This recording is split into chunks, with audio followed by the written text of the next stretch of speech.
probably the scariest time I ever spent in a movie theater had nothing to do with the movie itself. In the 1970s, a gorgeous, pristine print of James Whale's 1932 classic, The Old Dark House, unspooled at a revival theater in West Hollywood. At the time, I presumed that the movie was on original nitrate film stock, which was highly explosive. I also happened to know the projectionist working that evening.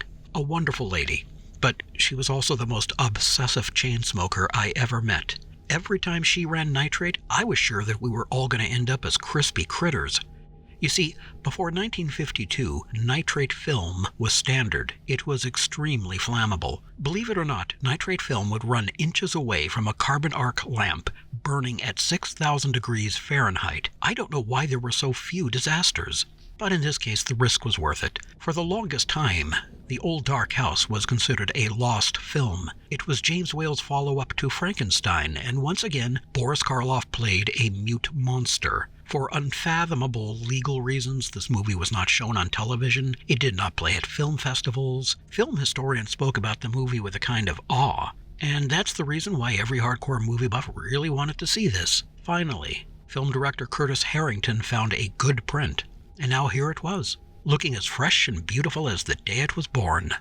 So the film has plenty of familiar faces. Boris Karloff plays the mute butler. He reminds me of Lurch in The Addams Family. Raymond Massey is best known for playing Abraham Lincoln. And in Arsenic and Old Lace, you might say he played Boris Karloff. His wife was played by Gloria Stuart, later known as the older Rose in Titanic. When she was young, she really was a dish.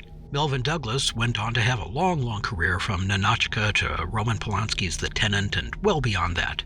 At first, the audience didn't know how to react to this movie. We were not sure if the tone was supposed to be serious. And then this settled the issue. My name is Fem. Horace Fem. Again, I am watching this in West Hollywood. I'm guessing roughly half the audience was gay, and they exploded. After that, everyone stopped feeling obligated to feel any reverence towards this movie. We just had a great time. Horace Fem was played by Ernest Thesiger, best known for his role as Dr. Pretorius in James Whale's 1935 classic Bride of Frankenstein. Old Dark House was his first American film. Like James Whale himself, Ernest Thesiger was as out as it was possible to be at that time. He is hilarious. In the years since, I've seen this movie maybe a dozen times, and I still think it's as funny as hell. Have a potato. Thank you. Yet in the final analysis, it's not a comedy. Some of the dialogue is quite thoughtful and serious. I think he doesn't quite fit into these times. You know, factories and cheap advertising and money grubbing and... Well, what I mean is, Bill here's all right with these things, but they make Mr. Pendrell a kind of fish out of water. You should be flattered, Mr. Pendrell. No, I'm not flattered.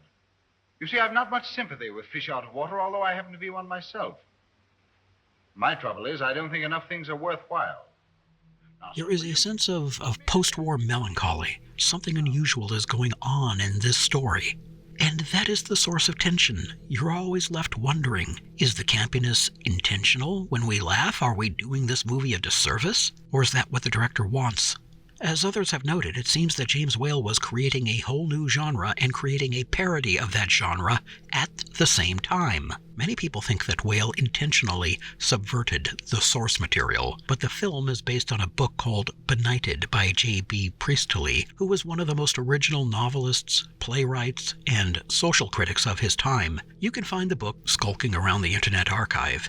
Many of the things that we credit to James Whale, such as the family name Fem, they're in the novel. In fact, a lot of the movie script sticks to the book. So maybe instead of focusing entirely on Whale, we should talk a bit about J.B. Priestley.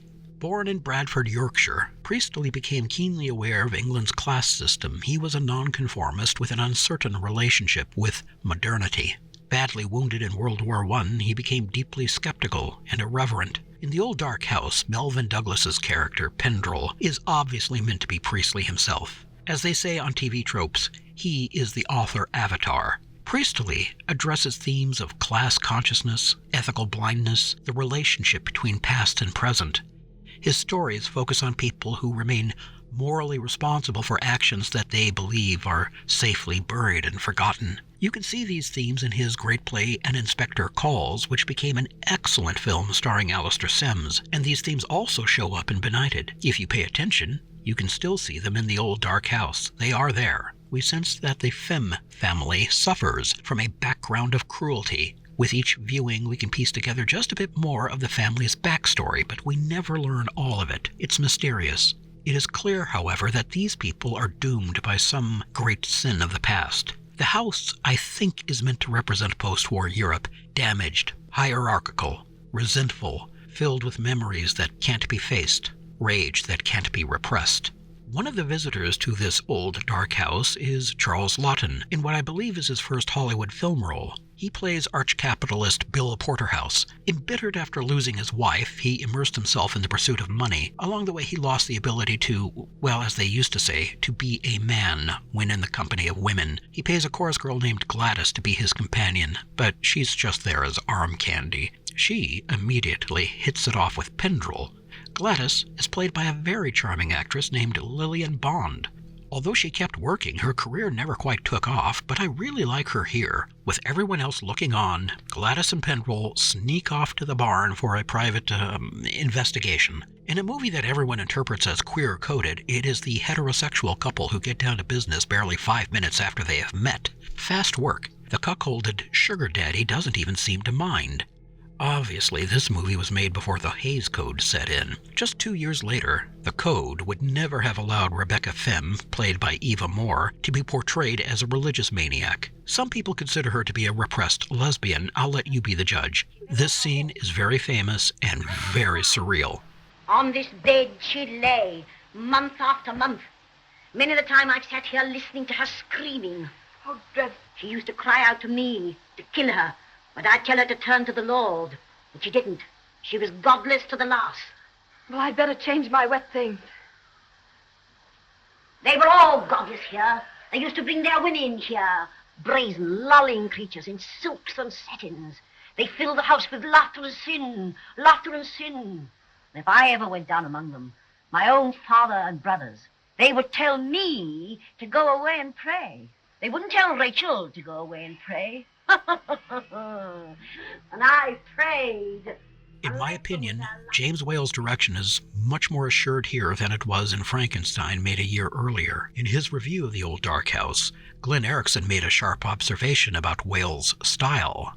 His camera angles and cutting always take us by surprise, showing things from unexpected directions, and often cutting before we expect a cut.